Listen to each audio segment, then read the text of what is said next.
Je sais que j'avais dit que j'allais faire cette vidéo depuis plusieurs semaines, mais j'ai mal géré mon temps. Du coup, j'ai moi-même besoin de la vidéo que je suis en train de faire sur la gestion du temps. Je sais pas si vous avez suivi, mais en tout cas c'est parti, 5 conseils pour gérer son temps en confinement.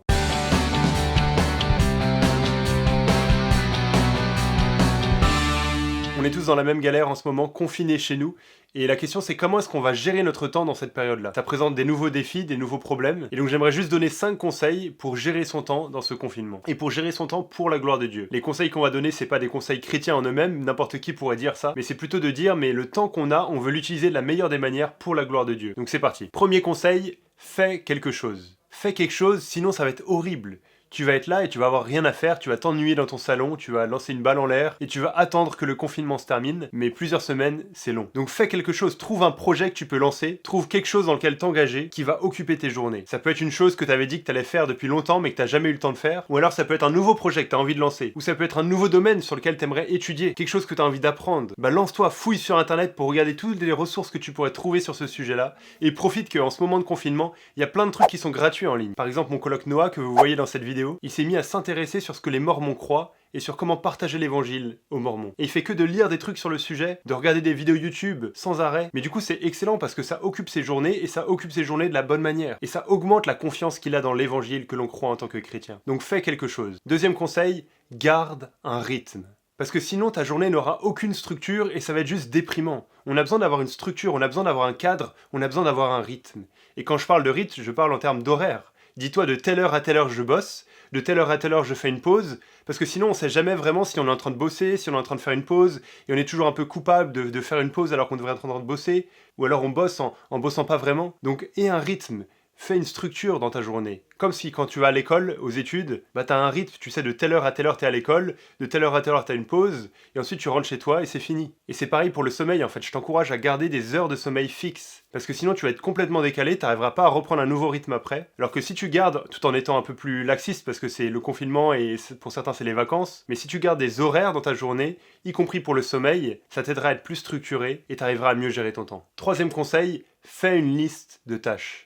Ça non plus, c'est pas un conseil extraordinaire, c'est un concept simple de productivité, mais de dire fais une liste des choses que tu dois faire. Comme ça, tu sais exactement ce que tu dois faire, parce que sinon, si on les note pas, on sait qu'on a des choses qu'on doit faire, mais elles sont là dans notre tête quelque part, on sait pas où elles sont, on les a oubliées, elles vont nous revenir à un autre moment. Alors que si tu as une liste de tâches, bah c'est clair que ce que tu dois faire est noté ici, et dès que tu l'as fait, tu peux cocher et tu peux passer à la chose suivante. Et tu peux même faire une liste de tâches pour les choses cool que tu veux faire. Des moyens de te reposer, de te divertir. Ça t'aide à avoir une structure aussi dans ta journée. Et ça t'aide à savoir où tu vas. Et généralement, ce qu'on conseille par rapport aux listes de tâches, c'est de les faire la veille. Comme ça, dès la veille, tu planifies ta journée de demain, tu sais ce que tu vas faire demain, et tu te réveilles en sachant précisément ce que tu vas faire et à quoi ta journée va ressembler. Ça veut pas dire qu'on donne aucune place à l'imprévu, bien sûr, mais si tu penses à ça uniquement le matin, bah tu vas te réveiller et tu vas être submergé de tous les mails, de tous les WhatsApp, de tous les trucs sur Instagram, sans même savoir où tu dois aller dans ta journée. Donc faire une liste de tâches et la faire la veille, ça t'aide à commencer ta journée avec un objectif clair de là où tu dois arriver à la fin de la journée. Quatrième conseil, balance ton smartphone.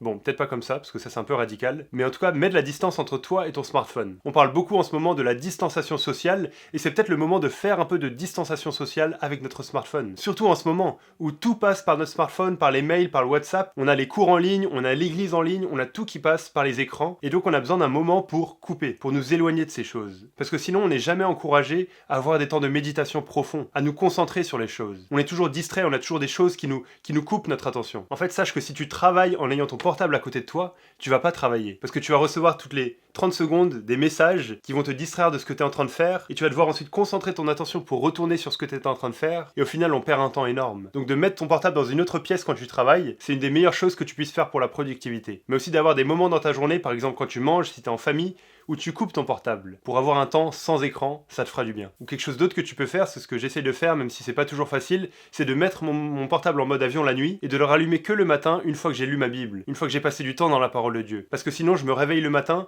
je regarde mon portable, et je suis déjà submergé par tout ce qui va venir dans la journée. Alors que si je le garde coupé en mode avion, bah mon attention elle est encore là, et je peux passer un meilleur temps je trouve dans la parole de Dieu. Ça c'est personnel, c'est pas dire que tu dois le faire, mais c'est un conseil, je t'encourage à le faire si tu peux le faire. Cinquième conseil pour gérer son temps en confinement, profite pour faire des choses choses que tu ne vas pas regretter. En fait, ce confinement, pour beaucoup d'entre nous, c'est une opportunité énorme. On a beaucoup moins de choses à faire que d'habitude. On a du temps devant nous. Et la question, c'est à quoi est-ce qu'on va l'utiliser? Et ce serait terrible qu'on sorte de ce confinement en se disant « Ah, mais j'aurais pu profiter de faire tellement de choses et je suis passé à côté. » Donc réfléchis maintenant et dis-toi « Mais en fait, qu'est-ce que je veux apprendre en sortant de ce confinement? Où est-ce que je veux être? Quelles choses je veux avoir fait? » Et du coup, fais ces choses en priorité. Il y a plein de choses que tu peux faire en ce moment. Juste quelques exemples, tu peux lire de bons livres. Tu peux suivre des blogs chrétiens, tu peux regarder des bonnes vidéos YouTube, tu peux appeler des gens de ta famille ou de ton église, tu peux apprendre un instrument de musique, tu peux apprendre une nouvelle langue. Nouvelle langue, pas l'angle.